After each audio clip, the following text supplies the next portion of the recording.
Peggy 16.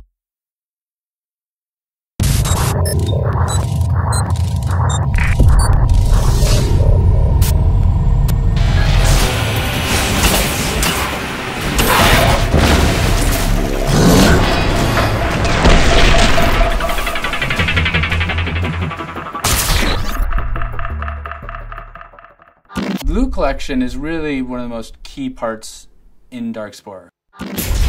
As you progress through the game, the planets you beam down to and the enemies you meet will become progressively harder. One key way to keep your squads alive is to collect better loot to upgrade your creatures with.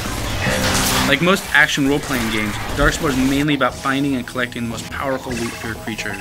What makes Darkspore unique is how many different kinds of loot there is to collect, as well as the way you can collect it. There are two different ways to acquire loot in Darkspore. The first is dropped loot. You'll find this, anytime you kill an enemy, there's a chance it'll drop loot. One of the most basic would be health and energy orbs. These not only replenish the health and energy of your current creature, but actually of the creatures in your squad and the creatures that your friends are controlling as well. You'll also collect DNA helixes along the way. DNA is the currency of Darkspore, and it is necessary when you want to attach genetic parts to your creatures. The parts you find are based on the level of the enemies you're facing. Parts in Darkspore can be found in 4 different rarity levels. There are common items which just increase your health. There are uncommon items which have a random suffix that will give you an additional stat. Then there are rare items which not only have a suffix but have additional stats and are more powerful. And then finally there are the epics, which have 2 additional stats and are even more powerful. A lot of the strategy of Darkspore comes from taking loot that you find and pairing it up with the correct heroes. Catalysts are instant buff crystals that drop in a level. As you can see here, you have a grid that you'll be filling up with catalysts as you pick them up. Each catalyst has a different color.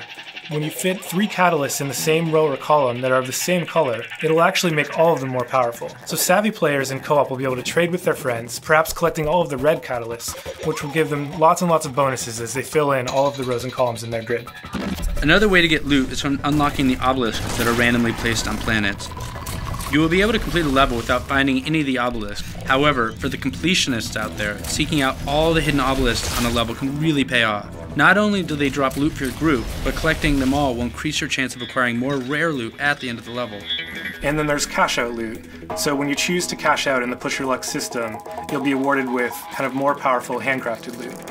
Here you can see that I got a gold medal because I killed every single enemy, a silver medal for finding obelisks, and a bronze medal because I finished with only a single creature remaining.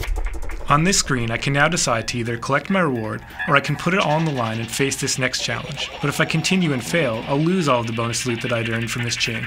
If I choose to cash out, Helix will evaluate my performance across the entire chain of levels and award 1 piece of loot per planet completed. The better the medals that I've earned, the better my odds are of earning rare and epic bonus loot. But even this part is more powerful than most of the loot that you'd find in a level. Thanks guys for listening, and we'll have more of these videos coming out shortly, and I can't wait to tell you guys more about the game.